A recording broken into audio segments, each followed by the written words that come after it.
संत रामपाल जी महाराज एक ऐसे महान संत जिन्होंने अपनी सतभक्ति, तत्व ज्ञान, करुणा और सेवा के बल पर समाज में नई मिसाल कायम की है।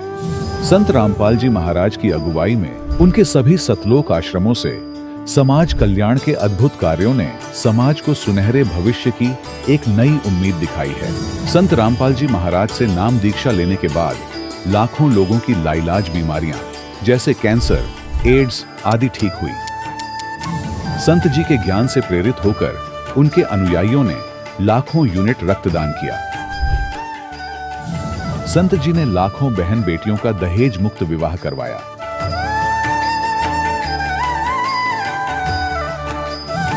संत जी ने लाखों लोगों का नशा छुड़वाया, करोड़ों उजड़े परिवार बसे। संत जी के आश्रमों में समागम के दौरान निःशुल्क नेत्र चिकित्सा, दंत चिकित्सा प्रदान की जाती है। संत रामपाल जी महाराज द्वारा समय समय पर पर्यावरण संरक्षण के उद्देश्य से बड़े स्तर पर वृक्षारोपण किया जाता है। संत जी ने जरूरतमंदों को तत्काल राहत पहुंचाने के लिए एम्बुलेंस सेवा शुरू की। संत जी अपने अनुयायियों को देहदान के लिए प्रेरित करते हैं, जिससे मानवता की सेवा और चिकित्सा क्षेत्र में सुधार हो सके। संत रामपाल जी महाराज के सभी आश्रमों में हर रोज निःशुल्क भंडारा आयोजित किया जाता है, जहां हर वर्ग, हर जाति और हर धर्म के लोग एक साथ बैठकर भोजन करते हैं।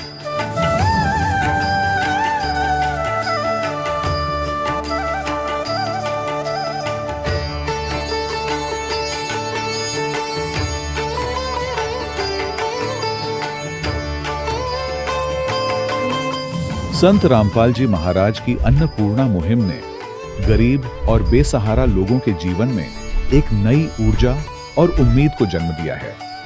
घर घर खाद्य सामग्री और जरूरी मदद पहुंचाकर संत रामपाल जी महाराज ने लोगों को दुख और मजबूरी से लड़ने की ताकत प्रदान की है।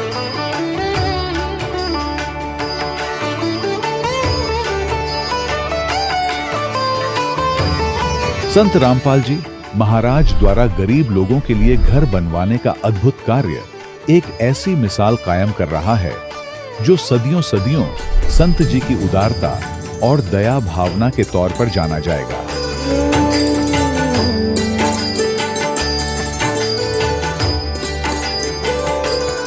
संत रामपाल जी महाराज ने हरियाणा सहित भारत के कई राज्यों में आई भीषण बाढ़ से अनेक गांवों और किसानों को बड़ी राहत दिलाई। तत्काल लाखों फुट पाइप और हजारों मोटर उपलब्ध कराकर किसानों के खेतों और गांवों में भरे बाढ़ के पानी को बाहर निकालकर उनको नया जीवन दान प्रदान किया। आज संत रामपाल जी महाराज को किसानों के मसीहा के तौर पर देखा जा रहा है। जगह जगह उनके लिए सम्मान समारोह आयोजित हो रहे हैं। संत रामपाल जी महाराज के आश्रम में हजारों बुजुर्गों को सम्मान और प्यार के साथ जीवन जीने का अवसर मिलता है। उनके खाने, रहने और स्वास्थ्य की पूरी जिम्मेदारी संत रामपाल जी महाराज उठाते हैं। अनाथ बच्चों के लिए संत रामपाल जी महाराज के सभी आश्रम किसी वरदान से कम नहीं। यहाँ उन्हें शिक्षा, संस्कार और भविष्य के लिए बेहतर अवसर प्रदान किए जाते हैं। चाहे बाढ़ हो, भूकंप या महामारी, संत रामपाल जी महाराज और उनके अनुयायी हमेशा ही जरूरतमंदों के लिए सबसे आगे खड़े रहते हैं। कोविड महामारी के दौरान संत रामपाल जी महाराज के आश्रमों से करोड़ों लोगों के लिए भोजन, दवाइयां और जीवन रक्षक सामग्रियां उपलब्ध कराई गई। चाहे गरीब की मदद हो या किसी शोषित और पीड़ित वर्ग के हक और सम्मान की लड़ाई, संत रामपाल जी महाराज ने हमेशा ही उनकी दबी आवाज को सरकारों तक पहुंचाया है और उन्हें उचित न्याय दिलवाने में अहम भूमिका अदा की है। समाज में आध्यात्मिक और सामाजिक मूल्यों के प्रति जागरूकता लाने में संत रामपाल जी महाराज हर कदम पर मानवता के सच्चे सेवक साबित हुए हैं। संत रामपाल जी महाराज का जीवन हमें सिखाता है कि सच्ची सेवा वही है जो निस्वार्थ भाव से की जाए। आइए हम भी इस महान सेवा के कार्य में इस महान संत से जुड़ें और संत रामपाल जी महाराज से नाम दीक्षा लेकर अपने जीवन को धन्य बनाएं।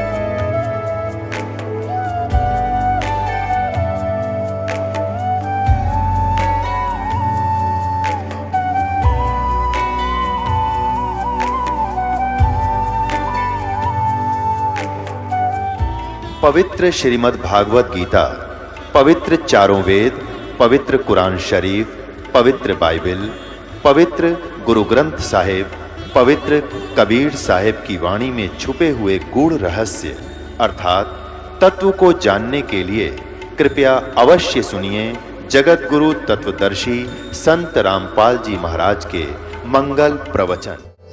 कौन सी चीज करनी है, कर्तव्य है, कुछ अकर्तव्य है, करने और न करने की शास्त्रों से निर्णय लेना। स्वामी जी तो सुन हो गया, फिर भी ये मन डटता नहीं, पक्का उस्ताद है। अब क्या कहता है कि बच्चा मैं समाधि लगाता हूं और समाधि दशा में बहुत ऊपर तक पहुंच जाता हूं। परमात्मा बोले तेरी समाधि के बारे में बताता हूं। अब रामानंद जी से क्या चर्चा होती है, थोड़ी सी परमात्मा की वाणी सुनाते हैं। इससे पहले परमात्मा क्या बात कहते हैं रामानंद जी को, ए स्वामी तुम स्वर्ग की एक शिष्य बनकर, अरे एक गुरु बना करके उस प्यारी आत्मा को भगवान ने पार किया। कहते हैं रामानंद से लक्ष गुरु और तारे शिष्य के भाई और चेला की तो गिनती नहीं, जो पद में रही समाये।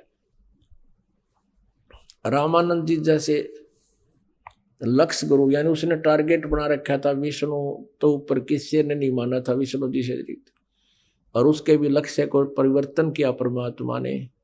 कहते रामानंद से लक्ष्य गुरु और तारे शिष्य के भाई, यानी शिष्य बनकर उनका उद्धार किया, उनके निकट पहुंचे, ज्ञान पहुंचाया। अब शिष्य बनकर ही वो सुन सके थे, इतनी क्रियाएं लीला देखकर ही उनको सेट हुए, तब ज्ञान सुनन योग्य हुए। नहीं तो इतना अंडी पाक रहा था रामानंद जी, किसी की सुनता ही नहीं था, क्योंकि स्वयं महाविद्वान सिद्ध हो रहा था, अंधा में अंधाए मुखिया था। ए स्वामी तुम स्वर्ग की छाड़ो आसारीत, गरीबदास तुम कारणे हम उतरे शब्द अतीत। जैसे वेदों में आपको बताया, ऋग्वेद मंडल नंबर 9 सूक्त नंबर 86 मंत्र 26-27, मंडल नंबर 9 सूक्त 82 के मंत्र 1, 2, 3 और सूक्त 20 का मंत्र 1, और भी बहुत स्थानों पर यह लिखा है कि परमात्मा अपनी अच्छी आत्मा को मिलता है, सतलोक से अपने निज स्थान से उस तीसरे मुक्ति धाम से गति करके आता है। यह वो परमात्मा रेफरेंस बता रहे हैं, अपना क्लियर कर रहे हैं। ए स्वामी तुम स्वर्ग की छोड़ो आसारीत, गरीबदास तुम कारणे हम उतरे शब्द अतीत। तेरे लिए अच्छी आत्मा मैं वहां सतलोक से चल कर आया हूं। रामानंद जी क्या कहते हैं, सुन बच्चा मैं स्वर्ग की कैसे छोड़ूं रीत, गरीबदास गुजरी लगी ही जन्म गया मेरा बीत। 15 में जाके चौथे श्लोक में कहा है, उसके पश्चात तत्वदर्शी संत मिल जाए, उसके पश्चात उस परमेश्वर के उस परम पद की खोज करनी चाहिए, जहां जाकर फिर साधक फिर लौट के कभी नहीं आता। और आप विष्णु लोक में जाओगे स्वामी जी, फिर वापस आओगे, और वो तत्वदर्शी संत मैं हूं, मैं जगत गुरु हूं। काफी कुछ समझाया और कहते हैं, क्या बताते हैं स्वामी जी, 4 मुक्ति बैकुंठ में जिनकी मेरे चाह, मुझे इच्छा है उस स्वर्ग में भगवान विष्णु के लोक में 4 मुक्ति हैं, उनकी मुझे चाह है। परमात्मा ने कहा वो चारों मुक्ति का प्राप्त सुख भी तुम्हारा नासवान है। वो तो मान रहा था, विद्वान पुरुष था, क्योंकि जो समझदार उसको समझाना आसान है। अनाड़ी ने जिसने ना शास्त्रों का पता और ना कुछ अपना ज्ञान, और उसको समझाओ तो वो तो ना करया करे, वो तो विरोध ही करता है। लेकिन ये पुण्यात्मा शास्त्र वेद थे, और जो भी स्वामी परमात्मा बताओ थे वो सारी मान्य थे, क्योंकि मालिक की सारी वचन ही सच्चे थे। तो यहाँ कहते हैं, 4 मुक्ति बैकुंठ में जिनकी मोरे चाह, गरीबदास घर अगम की कैसे पाऊं था। अब यहाँ एक प्रश्न आया था कि सुन बच्चा मैं स्वर्ग की कैसे छोड़ूं रीत, और गरीबदास गुदरी लगी मेरा जन्म गया सब बीते। अब परमात्मा ने कहा कि स्वामी जी जो साधना आप कर रहे हो ये तो यूजलेस है, क्योंकि ब्रह्मा जी, विष्णु जी, शिव जी, रजगुण ब्रह्मा, सतगुण विष्णु, तमगुण शिव जी, ये आन देव में आते हैं, अन्य देवता में। और गीता जी में स्पष्ट लिखा है 12 से लेकर 15 और 20, 21, 22, 23 तक, जो इन अन्य देवताओं की पूजा करते हैं वो बुद्धिहीन व्यक्ति अपना जीवन नष्ट करते हैं। स्वामी जी तो पता था उनको, कहाँ ऐसा ही लिखा है। ये तो आपके जन्म मृत्यु से रहित कर नहीं सकती, और इस साधना को असंग जन्म आपको करते होगे, स्वर्ग में गए, राजा बने, देव बने, फिर आए, ये चक्कर मिटा नहीं। और जो ये साधना मैं बताऊँ, ये दास बताएगा आपका, इसको स्वीकार करो, आपका कल्याण होगा। तो रामानंद जी का समस्या पैदा होगी कि कहीं मैं आपकी साधना प्रारंभ करूं, पिछली मेरी नष्ट हो जाए और कल मेरी मृत्यु हो जाए, मेरा क्या होगा। परमात्मा ने कहा कि मृत्यु भी मेरे हाथ में होगी तेरी, जब तू कहेगा अपनी स्वेच्छा से, जब तेरी मृत्यु होगी, मृत्यु निकट नहीं आवेगी। और कहते हैं जीवन तो थोड़ा ही भला जय सत्य सुमरण हो, और ये लाख वर्ष का जीवना लेख धरनी को, ये पिछला तो तेरा व्यर्थ हुआ और उससे तुझे लाभ होना नहीं, सारा परिचित करवा दिया परमात्मा ने कि इंद्र कुबेर ईश की पदवी, ब्रह्मा वरुण धर्मराया, विष्णुनाथ के लोक को जाकर तो फिर जन्म मरण में आया।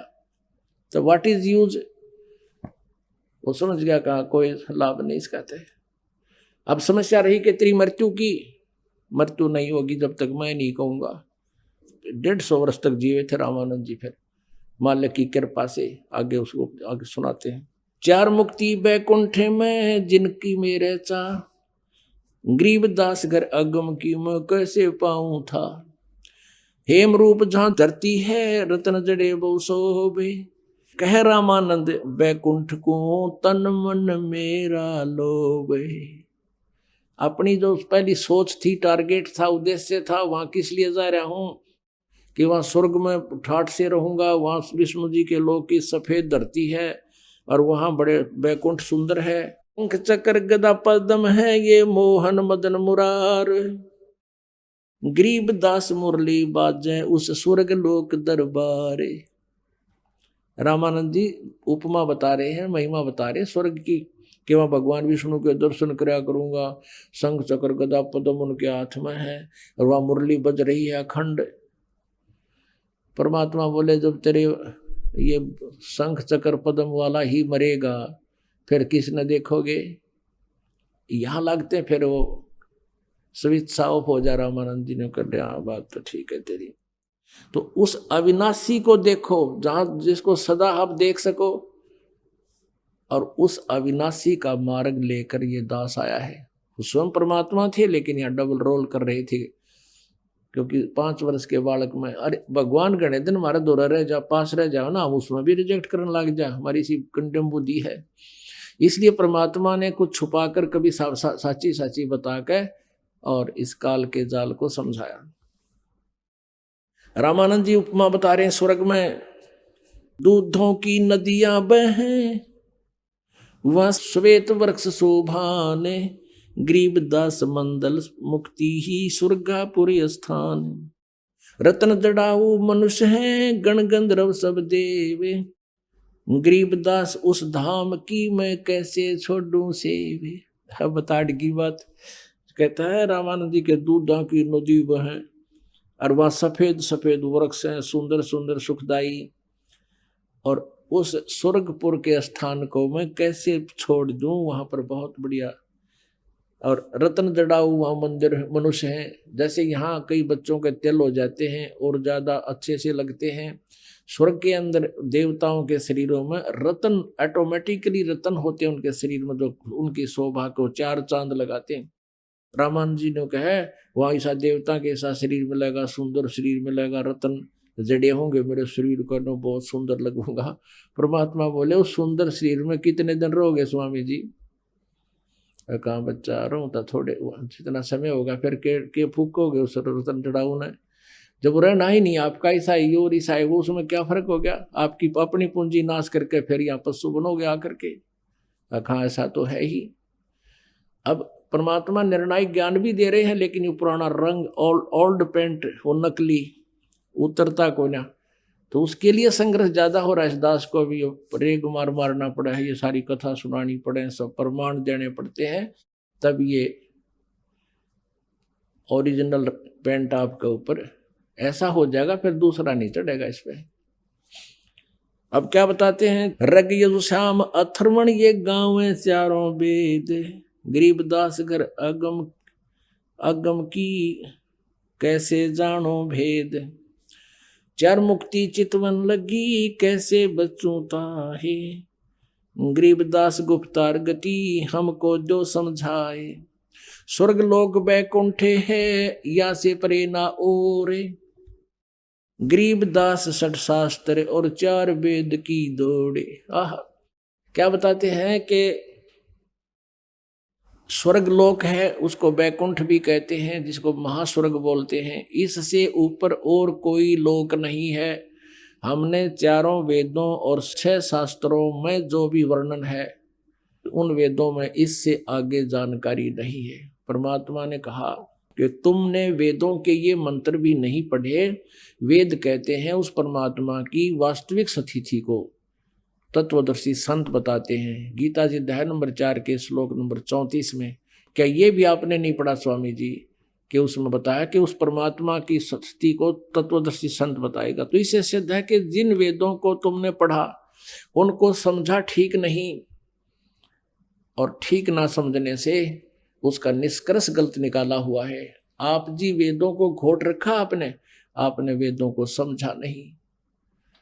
आप निराकार बता रहे हो परमात्मा को, और परमात्मा उसमें नर आकार बताया है, मनुष्यवत अग्नि नरवत महान इंद्र, मनुष्य जैसा परमात्मा, अग्नि तनुरसी विष्णुवेत्वा सोमस्य तनुरसी 5वें अध्याय के यजुर्वेद के प्रथम मंत्र में।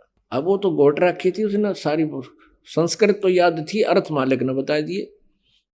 2 मिनट में सक्रिय सीधे हो गए सब, वह सक्रिय ने उल्टी कर रखी थी, सारा ठीक हो गया। अब क्या बताते हैं, चार मुक्ति चितवन लगी कैसे बच्चों ताही, गरीबदास गुप्तार गति हमको जो समझाए, नारद ब्रह्मा जिसे रटे और गाँव शेष गणेश, रामानंद के बैकुंठ से और परे को देश। हमने तो ये पता ही नहीं था कि इससे आगे भी कोई देश है, कोई ऐसा स्थान है जहां पर जन्म मृत्यु समाप्त होती है। 88 जिसे जपे और 33 से वे, गरीबदास जासे परे और कौन है देव। जिस भगवान की पूजा 88,000 ऋषि 33 करोड़ देवता करते हैं, उससे आगे और कौन भगवान है हमें पता नहीं। परमात्मा कहते हैं सुर नर मुनि जन 33 करोड़ी, ये बंदे सभी काल की डोरी। ये तो काल की पूजा कर रहे हैं सभी। अब क्या बताते हैं, सुर स्वामी निज मूल गति कै समझाऊं तो है, गरीबदास इस भगवान को ये राख्या जगत समोहे।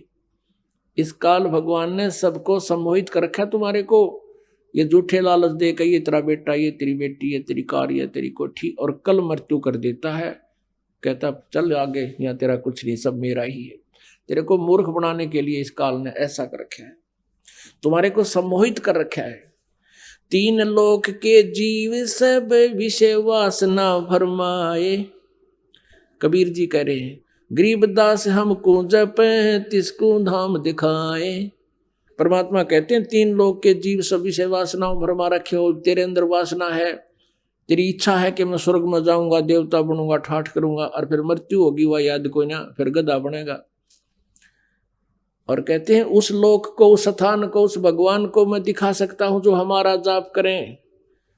गरीबदास हमको जपे, कबीर साहब कह रहे हैं जो हमारा भजन करेंगे, तिसको धाम दिखाएं, उसको वो धाम दिखा देंगे जहां पर जाने के बाद फिर लौट कर कभी नहीं आना होता।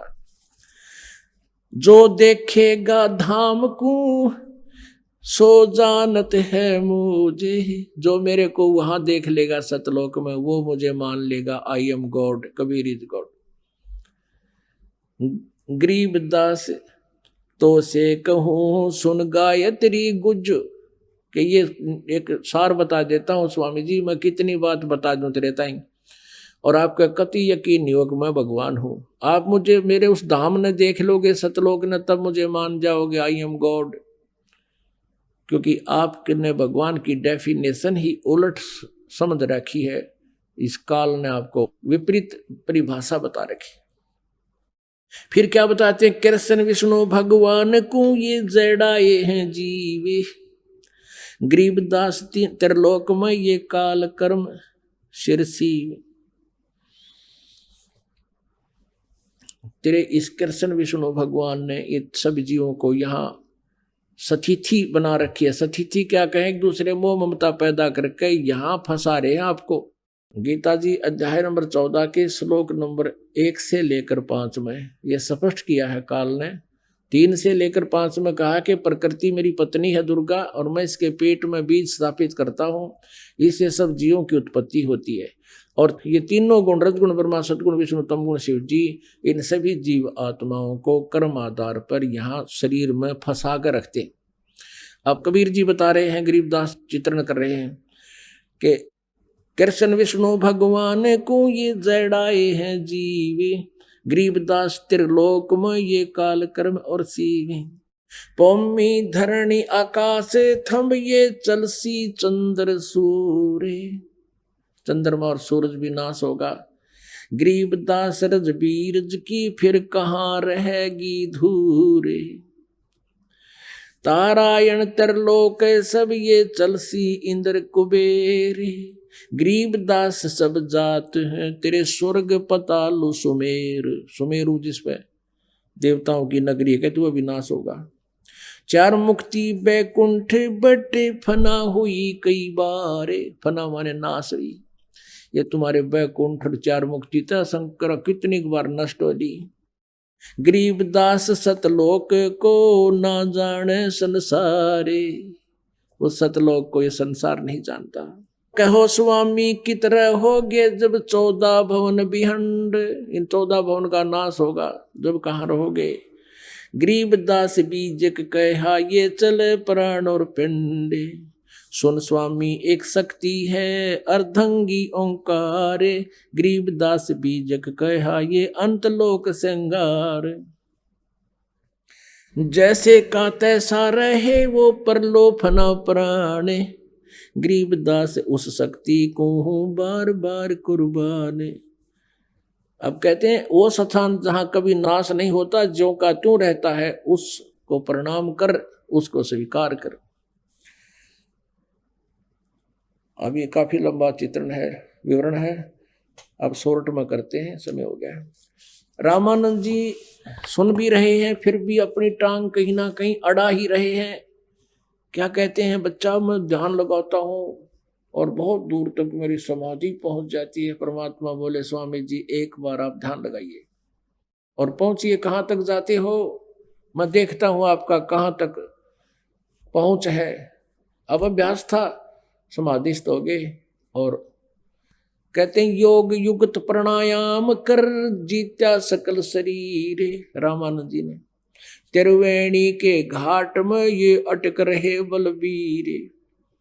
आगे जाके त्रिवेणी 3 रास्ते बन जाते हैं, और आप जंगल में अकेले जा रहे हो, 2 रास्ते भी हो जाना, कंफ्यूज हो जाता आदमी, और वहां 3। अब वहां खड़ा हो गया, इससे आगे नहीं जा सकते जब तक मृत्यु नहीं होगी। त्रिवेणी तक पहुंच सकते हैं ये। परमात्मा साथ दिखाई दिए, वो 5 वर्ष के बालक रूप में जो सामने खड़े थे, और कहा स्वामी, जैसे स्वप्न में बात हो, कहा स्वामी जी आपका रास्ता ये है, लेकिन अभी आप नहीं जा सकते, आपकी मृत्यु होगी, उसके उपरांत इस रास्ते से जाओगे, लेफ्ट वाले को। और ये जो सामने वाला रास्ता है ये ब्रह्मरंध्र को जाता है, ये ऊपर काल के ब्रह्मलोक में, ब्रह्मलोक को पार करके उसमें आगे जाता है। और ये लेफ्ट वाला है, ये इधर ऋषियों की उन सुमेरु पर्वत की साइड में जाता है। आपकी साधना भगवान विष्णु वाली है, आप इस सुरंग में जाओगे, ये गुफा है एक आगे सीधी, आगे इस गुफा के अंदर सभी नगर, इनके ऑफिस बने हुए। सबसे पहले धर्मराज का लोक होगा, न्यायाधीश का, वो आपका निर्णय करेगा कितने पुण्य है कितने पाप हैं, कहाँ की साधना है, किस लोक में तो उद्देश्य था तेरा, तो आप फिर आगे चले जाओगे वहां अपना अकाउंट करा के, फिर आप जाओगे एकदम नीचे विष्णु जी के लोक में जाओगे और फिर वो वाल बंद हो जाएगा, आपका वापस नहीं आ सकता। वहां जैसे भी आपके कर्म होंगे वहां विष्णु लोक में रहोगे, समय जितना आपका पुण्य का रहेगा वहां तक रहोगे, फिर उसके बाद 84 लाख हो जाएगा। और देखो ये सामने का रास्ता आप अपने मंत्र से खोल के देखो, ब्रह्मरंध्र का सामने का ये रास्ता, ये गेट ते तुम्हारे से नहीं खुलेगा वाल। रामानंद जी ने सारे मंत्र बोल लिए, हरे कृष्ण हरे राम सीता सीता राधे श्याम और ओम रोम ओम भगवते वासुदेव नमः। वो सामने का रास्ता नहीं खुला ब्रह्मरंध्र वाला, तो परमात्मा ने कहा मैं खोल के दिखाऊं, मेरे पास वो मंत्र है जिससे ये रास्ता खुल सकता है। परमात्मा ने सतनाम जाप किया, अंदर ही अंदर बताया नहीं उसको, और सुमन करते ही वो एकदम कपाट खुल गए। रामानंद जी की आत्मा को लेकर ऊपर गई, वहां दिखा कि ये हो निराकार, ये काल तुम निराकार बताते हो, जिसको ये बैठा है ये ब्रह्म 1 लाख मानव श्रीधारी प्राणियों का ये निताहार करता है, ये तुम्हारा भगवान है। ये कभी शिव रूप धारण कर लेता है, कभी अपने पुत्र विष्णु का रूप धारण कर लेता है, कभी अपने पुत्र ब्रह्मा जी का रूप धारण करके दुनिया को भ्रमित रखता है, और तुम इन्हीं को प्रभु मान रहे हो। फिर परमात्मा वहां से लेकर सतलोक में पहुंचे उस आत्मा को, रामानंद जी वाली आत्मा को। वहां सतलोक में जाकर के परमात्मा का दूसरा स्वरूप एक बहुत बड़े गुम्मट, एक बहुत बड़े स्तूप के अंदर, गुम्बज के अंदर, और बीच में सिंहासन मालिक का बहुत बड़ा गुम्बज है, बहुत बड़ा, और उसके बीच में परमात्मा एक सिंहासन पर विराजमान है, सिर पे मुकुट है। और परमात्मा कबीर जी जो 5 वर्ष के बालक में गए थे, वहां से एक चंवर रखा था, चंवर उठा चौर करने लगे अपने ही दूसरे रूप पर। अब रामानंद जी ने सोचा कि ये है वो परम अक्षर ब्रह्म, अविनाशी परमात्मा, उत्तम पुरुष है तू अन्य, ये है वो उत्तम पुरुष है तू अन्य। लेकिन ये कबीर तो यहाँ का कोई देवगण होगा, यहाँ का नौकर सेवक होगा।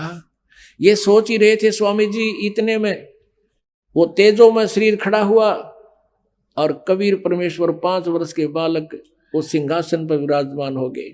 खड़ा होकर के चंवर लेकर के कबीर 5 वर्ष के बालक पर सिंहासन पर बैठे पर चंवर करने लगे। अब रामानंद जी ने सोचा कि ये परमात्मा और इस 5 वर्ष के बालक पर चंवर कर रहा, बात समझ में नहीं आई। इतने में वो तेजो में शरीर जो खड़ा था, जिसके एक रोमकूप में करोड़ सूर्य मिला दे करोड़ चंद्रमा, इतनी रोशनी है सतपुरुष की, वो रूप कबीर जी के 5 वर्ष वाले बालक के शरीर में समा गया, वहां अदृश्य हो गया, उसके अंदर प्रवेश करके, और असंग ब्रह्मांड के कंट्रोलर के सिंहासन पर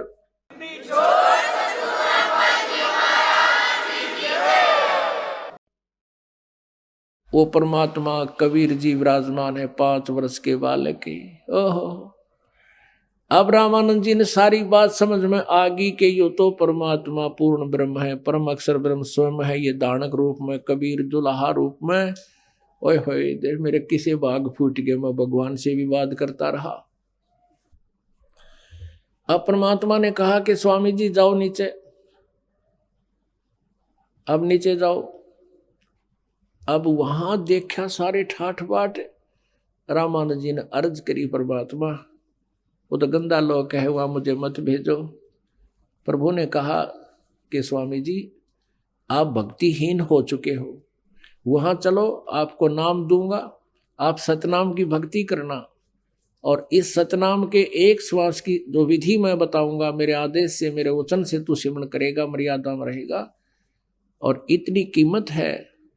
सतनाम पालड़ रंग होरी हो, 14 लोक चढ़ावे राम रंग होरी हो, 3 लोक पासंग धरे रंग होरी हो, तो ना तुले तुलाया राम रंग होरी हो। कि सच्ची नित्य भक्ति करना, मर्यादा में रहना, लोक लाज ना करना, ऐसा मंत्र दे दूंगा, जल्दी साहूकार हो जाओगे, जल्दी भक्ति युक्त हो जाओगे। और जाओ नीचे। अब रामानंद जी की आत्मा को वापस भेज दिया। एकदम समाधि टूटी, सामने देखा तो वही 5 वर्ष का बालक सामने बैठा, जो सतलोक के सिंहासन पर विराजमान पूर्ण परमात्मा है। अब रामानंद जी करबद्ध होकर के 104 वर्ष के वृद्ध और मैं ऋषि पाक रहा था, सारी दुनिया जय जयकार कर रही थी, सा विद्वान नहीं। कबीर परमात्मा के आगे हाथ जोड़ के कहता है कि आपके ज्ञान के सामने मेरी तो बालक जैसी बुद्धि थी भगवान, मेरा भूल लाग रही थी। क्या कहा? तहावा चित चक्रित भया जब देखा फजल दरबार। फजल माने वो न्याकारी का सच्चा दरबार सतलोक देखा, वह चित चक्रित हो गया रामानंद का। तावा चित चक्रित भया देखा फजल दरबारे, गरीब दास सिजदा किया हम पाए दीदार। तुम स्वामी मैं बाल बुद्धि, भरम कर्म किए नासे, गरीब दास निज ब्रह्म तुम मेरे हो गया दृढ़ विश्वास। तुम स्वामी मैं बाल बुद्धि, रामानंद जी कहते तुम मेरे मालिक। गुरु अब शिष्य को, स्वामी को स्वामी कह रहा सचमुच कि तुम स्वामी मैं बाल बुद्धि, भरम कर्म किए नासे, गरीब दास निज ब्रह्म तुम मेरा हो गया दृढ़ विश्वास। तू ही वो निज ब्रह्म है, तू परम अक्षर ब्रह्म है, सचमुच सही भगवान तू है, वो उत्तम पुरुष है, तू ही है, आप हो मेरे मालिक। सुन बेसुन से तुम परे और उर से हमरे तीरे। सुन बेसुन से परे आप हो वहां सतलोक में, और यहां हमारे सामने बैठे हो। सुन बेसुन से तुम परे उरे से हमरे तीरे, गरीब दास सर्वंग में है अवगत पुरुष कबीर। कि सब में आप ही की पावर काम कर रही है। ये ब्रह्मा विष्णु महेश तक भी मालिक आपकी शक्ति से चल रही है, इनकी कोई बुनियाद नहीं है। कोट कोट सिजदा किया कोट कोट प्रणाम, गरीब दास अनहद अदर हम पर से तुम दाम। कहते हैं वो असली अनहद तो सतलोक में बज रहा है, ये तो नकली अनहद धुन है जो यहाँ हम सुन रहे थे। बोलत रामानंद जी सुनो कबीर करतारे, गरीब दास सब रूप में है तू ही बोलन हारे। यानी तेरी पावर से ही ये सब टेप रिकॉर्डर चल रहे हैं, ये जीव बोल रहे हैं। तुम साहेब तुम संत हो, तुम सतगुरु तुम हंस, गरीब दास तुम रूप बिना और न दूजा अंश। कहते हैं तू ही परमात्मा है, तुम साहेब तुम संत हो। एक संत में जो क्वालिटी होनी चाहिए वह भी आप में ही हो। और तुम सतगुरु यानी एक जगत गुरु सच्चा ज्ञान देने वाले भी आप ही हो। और तुम ही हंस यानी एक भक्त में एक शिष्य में जो गुण होने चाहिए, आधीनता विनम्रता और संग्रह ना करने की जो नियत, सब कुछ वो गुण क्वालिटी मालिक आप में ही हो। तुम साहेब तुम संत हो, तुम सतगुरु तुम हंस, गरीब दास तेरे रूप बिना और न दूजा अंश। मैं भगता मुक्ता भया, मैं आपका भक्त। ओहो 104 साल का वृद्ध 100 महर्षि पाक रहा था, जय जयकार हो रही थी। 1400 चेले बना रखे थे जो आगे प्रचार कर रहे थे, तहलका मचा रखा था। आज उस पुण्यात्मा पर मेहर होगी दाता कि वो काल के जाल में फंसा पड़ा था, अपनी भक्ति भी गलत थी और भी काल का दूत बन करके सबको भ्रमित कर रहा था, वो पाप का भागी बन रहा था। उसी दिन से रामानंद जी ने सबको कह दिया कि मैं किसी का गुरु नहीं हूं, और तुमने गुरु बनाना है तो कबीर धानक को गुरु बना लो ब्राह्मणों, नहीं तुम्हारा विनाश होगा। अब उस रामानंद की कोई नहीं मानना कि बुद्धि भ्रष्ट होगी, बुढ़ापे में दिमाग चाल गया इसका, देख धानक के छोरे ने भगवान बतावे, और वो क्यों कर मानो आख्या देख रहा। मैं भगता मुक्ता भया और किया कर्म कुंद नासे, गरीब दास अवगत मिल गए मेरी मिटगी मन की बांस। मन की भटकना या बकवाद सारी खत्म होगी, मेरे तक कुछ संशय रहा नहीं। तो ठोड़ है एक तू भया एक से दो हो, गरीब दास हम कारणे तुम आए हो मगजो। कहता है मालिक दो ठोड़ तू एक ही है, दो ठोड़ है एक तू भया एक से दो। और गरीबदास यानी रामानंद जी की कह रहे हैं, हम कारणे, आप उतरे हो मगजो, आप वहां से चलकर आए हो, गति करके आए हो, हमारा कल्याण कर दिया है मेरे मालिक। बोलो सतगुरुदेव की जय हो। परम पिता परमात्मा पूर्ण ब्रह्म सारी सृष्टि के रचनहार कुल मालिक कबीर देव जी के इस पृथ्वी पर आगमन के उपलक्ष्य में, परमात्मा के यहाँ सतलोक से चलकर आने के उपलक्ष्य में ये 5 दिवसीय सत्संग समारोह चल रहा है। धन भाग है आपके, बहुत ही पुण्य है आप जी के जो परमात्मा के इस सत्संग समारोह में आप उपस्थित हुए।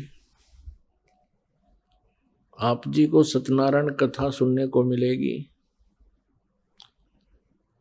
आप जी को महसूस होगा कि हम किस लिए जी रहे थे, हमने जीने का टारगेट क्या बना रखा था और हमने जीने का उद्देश्य बनाना क्या चाहिए था।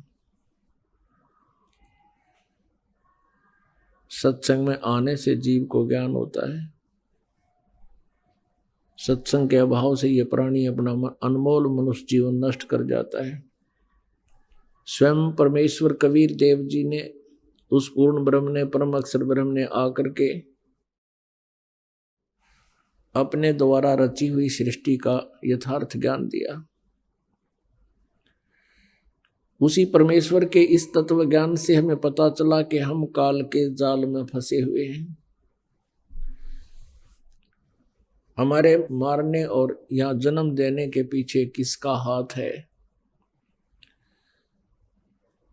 ये सब जानकारी आप जी को इस परमात्मा के तत्व ज्ञान से ही प्राप्त हुई है, होगी। आप ये देख रहे हो, कोई भी घर ऐसा खाली नहीं है जहां आपदाएं ना हो, और गलत साधनाएं करके सभी के पूर्वज प्रेत योनि या अन्य पशु पक्षियों की योनि को प्राप्त हो चुके हैं। इसके पीछे इसका कारण जो है ये अज्ञान है, नकली गुरु हैं, तत्व ज्ञानहीन ये संत हैं जिन्होंने परमात्मा को पहचाना नहीं, समझा नहीं, सदग्रंथों को भी ठीक से नहीं जाना। ये जितने भी गुरु पद पर विराजमान हैं ये आध्यात्मिक टीचर हैं, आध्यात्मिक अध्यापक हैं, और अध्यात्म का ये जितने भी सदग्रंथ है ये एक सिलेबस है। पवित्र 4 वेद, पवित्र श्रीमद् भगवत गीता, पवित्र 18 पुराण, पवित्र कुरान शरीफ, पवित्र गुरु ग्रंथ साहिब, पवित्र बाइबल। अभी आपने सुने संत रामपाल जी महाराज के मंगल प्रवचन। आइए अब सुनते हैं संत रामपाल जी महाराज से नाम दीक्षा लेकर सतभक्ति करके अद्भुत लाभ प्राप्त करने वाले अनुयायी के विचार। नमस्कार जी। नमस्ते जी। क्या नाम है जी आपका? मेरा नाम नीलम मेहता है। नीलम जी, कहाँ से आए आप? जी मैं हजारीबाग झारखंड से हूँ। अच्छा, आपसे ये जानना चाहेंगे कि संत रामपाल जी महाराज जी से कब जुड़े आप? मैं 3 नवंबर 2014 को जुड़ी थी। संत रामपाल जी महाराज जी से नाम दीक्षा लेने से पहले कोई भक्ति करते थे आप? जी काल मतलब देवी देवता की भक्ति थोड़ा मोड़ा करती थी, मुझे कोई इंटरेस्ट नहीं था। क्यों? मुझे पता नहीं है, मुझे ये सब चीज़ में मन ही नहीं लगता था कि ये कोई रियल हैं। मुझे मतलब पता ही नहीं था कि कोई परमात्मा भी होता है। बस दिल में था कि हमको परमात्मा चाहिए, मतलब चाहिए कि वहाँ मुझे दिल में आता था कि जन्मते हैं मरते हैं, जन्मते हैं मरते हैं, क्यों, कब समाप्त होगा ये। तो फिर संत रामपाल जी महाराज जी से क्यों जुड़े? जी मैं सत्संग के माध्यम से जुड़ी। मैं सत्संग सुन रही थी और तभी तो मुझे कोई ज्ञान नहीं था, क्योंकि मुझे इन बाबाओं पर कोई विश्वास ही नहीं था। फिर आप संत रामपाल जी महाराज जी का सत्संग क्यों सुन रहे थे? जी इच्छा मेरी नहीं थी, बस मुझे था ये चीज़ कि ये जन्मना मरना और ये गधा सुअर कुत्ता ये सब बनता है, ये सब कभी रुकेगा या फिर ये चलता ही रहेगा, कभी मेरा एंड होगा। मुझे यही मतलब ख्याल ऐसे अकेले में बैठते थे या कभी वॉशरूम में या फिर कहीं भी हम जाते तो ये ख्याल अकेले में आता ही आता था कि मेरा एंड कब होगा। तो फिर आपको क्या रिजल्ट मिला संत रामपाल जी महाराज जी के सत्संग सुनकर? किस बात से आप ज़्यादा प्रभावित हुए? जी मैं सत्संग तो ऐसे ही सुनती थी, नींद भी बहुत आता था, सो भी जाती थी। लेकिन एक बार मैं सत्संग सुन रही थी तो गुरुजी ने कहा कि ये दास उस परम पिता का कुत्ता है जो परमात्मा को धनियों को भौंक भौंक के जगा रहा है। जो कुत्ते के भौंकने से नहीं जागते वो बाद में बहुत पछताते हैं। तो ये इतनी अधीनता आज तक मैं किसी में दिखी ही नहीं, ना कोई संत ना कोई गुरु या किसी में दिखी ही नहीं। आज तक इतना अधीन कोई हुआ ही नहीं। तो ये चीज़ मुझे इतनी अट्रैक्ट कर गई कि नाम लेंगे तो इन्हीं से लेंगे, नहीं तो फिर भक्ति नहीं करेंगे। इसलिए मैं इन्हीं से दीक्षा ली। फिर मैं बोली पापा को कि हमको चलना है। मेरी एज तभी 14 या 13 रही होगी। तो पापा बोले इतना जल्दी तुम नाम दीक्षा ली, ऐसा नहीं होता है, तुम पहले समझ लो।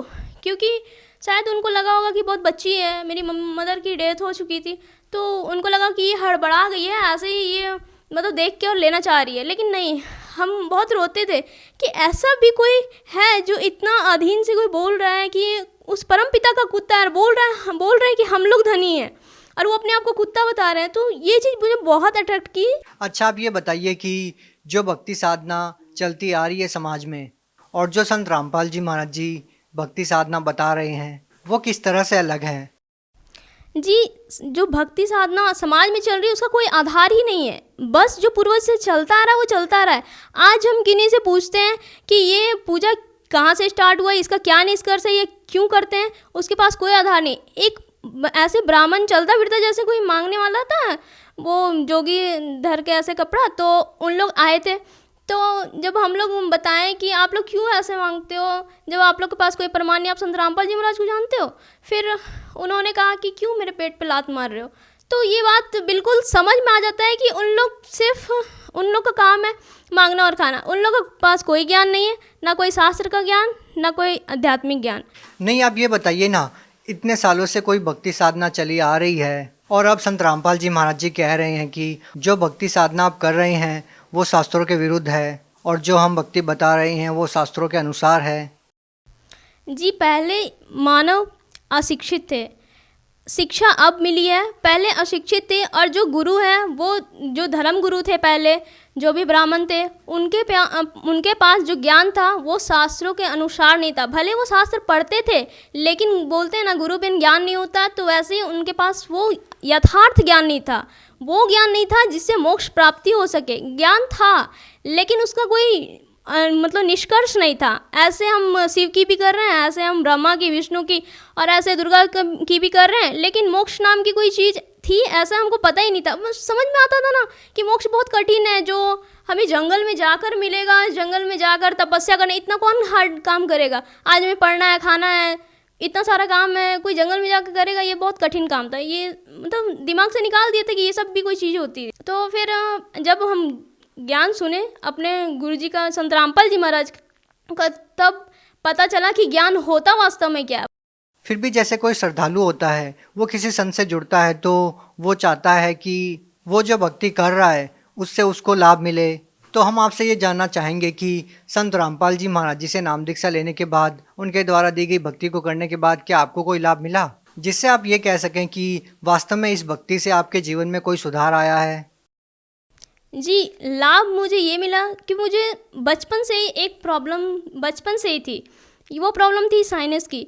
मुझे इतने मतलब डेली उठ के 10 से 15 बार छींकना था। ये छींकना एकदम यूनिवर्सल ट्रूथ के जैसा था मेरे लिए। हमेशा छींकते थे, नाक से पानी बना, तौलिया भीग जाता था, सोते हैं तो भी गिरते रहता, तौलिया भीग जाता था, बेडशीट भीग जाता था, लेकिन वो रुकता नहीं था। जब मैं संत रामपाल जी महाराज से दीक्षा ली 2014, तो मैंने जैसे गुरुजी से जब मिली, तो जब गुरुजी मिले, जब आशीर्वाद दिए, आशीर्वाद मात्र से, उसके बाद जस्ट बरवाला कांड होता है। हम कभी गुरुजी से ना मिले, ना ही कभी वहाँ गए, और वो बीमारी आज मेरा नहीं है, बिल्कुल ठीक हो गया वो बीमारी।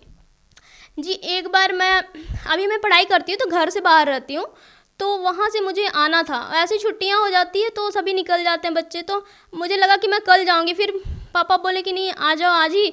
तो बहुत लास्ट गाड़ी बच रहा था, शाम की गाड़ी जो मेरे घर तक छोड़ती, वैसे बीच बीच में स्टॉपेज करके मुझे जाना पड़ता। तो मैं सोची कि ये लास्ट गाड़ी चल रहा है, मैं इतना तैयार होके इतना बजे निकल जाऊंगी। लेकिन हुआ ये कि मेरा लेट हो गया 2 या 3 मिनट के लिए, वो गाड़ी खुल चुकी थी। वो गाड़ी खुल चुकी, मैं बहुत पछताई कि ये क्या हुआ, फिर से मुझे गाड़ी चेंज करके जाना पड़ेगा, बहुत दूर घर था। तो फिर मैं फिर भी बैठ गई कि ठीक है हम गाड़ी चेंज ही कर लेंगे, लेकिन जाएंगे घर। जब तैयार होके निकल गए तो पता चलता है, जब मैं घर पहुंची उससे पहले पता चल गया कि जिस गाड़ी में मैं बैठने वाली थी, जो डायरेक्ट गाड़ी थी, उस गाड़ी का 10 किलोमीटर आगे जाके एक्सीडेंट हुआ। इतना भयानक एक्सीडेंट हुआ, इतना भयानक हुआ कि आगे से तो आगे गाड़ी मारा, पीछे से भी गाड़ी आके उसको ठोका।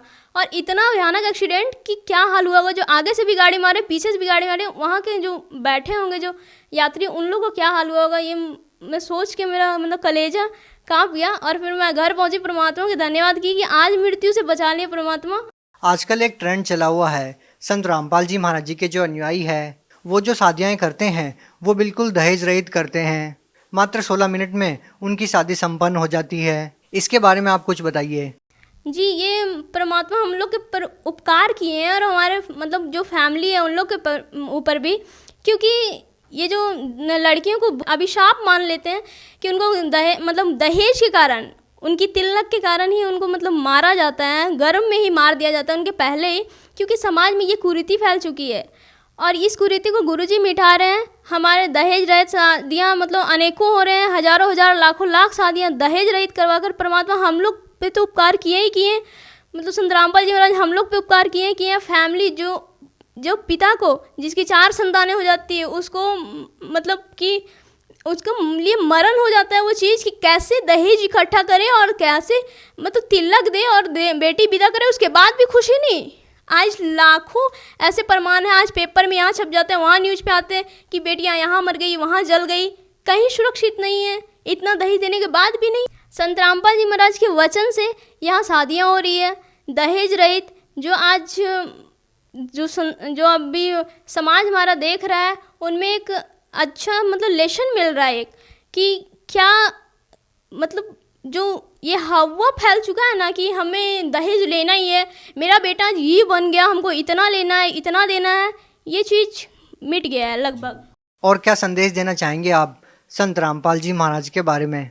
जी, मैं तो बस यही कहना चाहूँगी, हाथ जोड़कर प्रार्थना है सभी जो मेरे फ्रेंड्स हैं उनको भी, और बाकी सभी समाज को भी, और उन धर्म गुरुओं को भी जो अपने अनुयायियों को झूठ मूठ का फंसा कर बैठे हैं।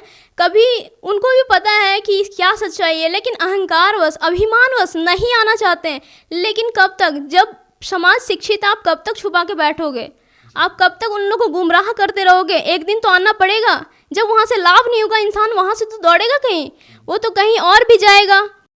अच्छा, एक बात बताइए, जिनको आप नकली धर्मगुरु कह रहे हैं, उन संतों का ये तर्क है कि संत रामपाल जी महाराज जी शिक्षित नहीं हैं, उनको शास्त्रों का क्या ज्ञान हो सकता है? आप एक पढ़े लिखे स्टूडेंट हैं, तो आपसे ये जानना चाहेंगे कि जो संत रामपाल जी महाराज जी आप लोगों को पढ़ा रहे हैं, आप क्रॉस चेक भी करते होंगे, संत रामपाल जी महाराज जी सही हैं या अन्य जो धर्मगुरु हैं वो अपनी जगह सही तर्क दे रहे हैं?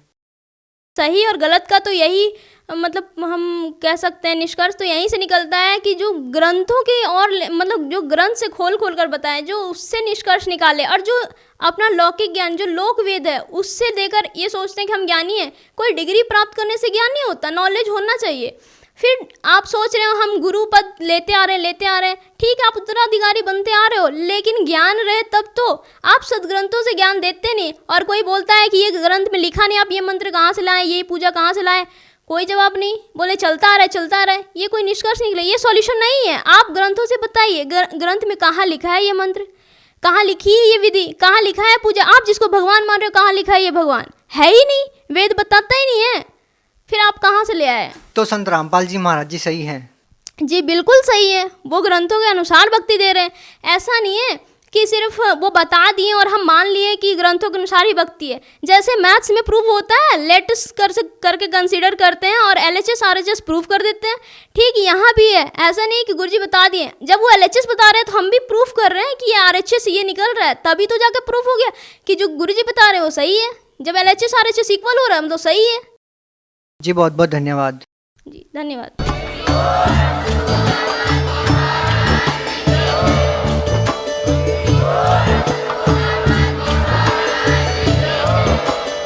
आप सुन रहे थे जगत गुरु तत्वदर्शी संत रामपाल जी महाराज जी के मंगल प्रवचन। अधिक जानकारी के लिए विजिट कीजिए हमारी वेबसाइट www.jagatgururampalji.org। संत रामपाल जी महाराज जी के शुभ आशीर्वाद से पूरे विश्व भर में 500 से भी ज्यादा नाम दीक्षा केंद्र हैं, जिन पर संत रामपाल जी महाराज जी द्वारा ऑनलाइन निशुल्क नाम दीक्षा दी जा रही है। अपने नजदीकी नाम दीक्षा केंद्र का पता करने के लिए संपर्क करें।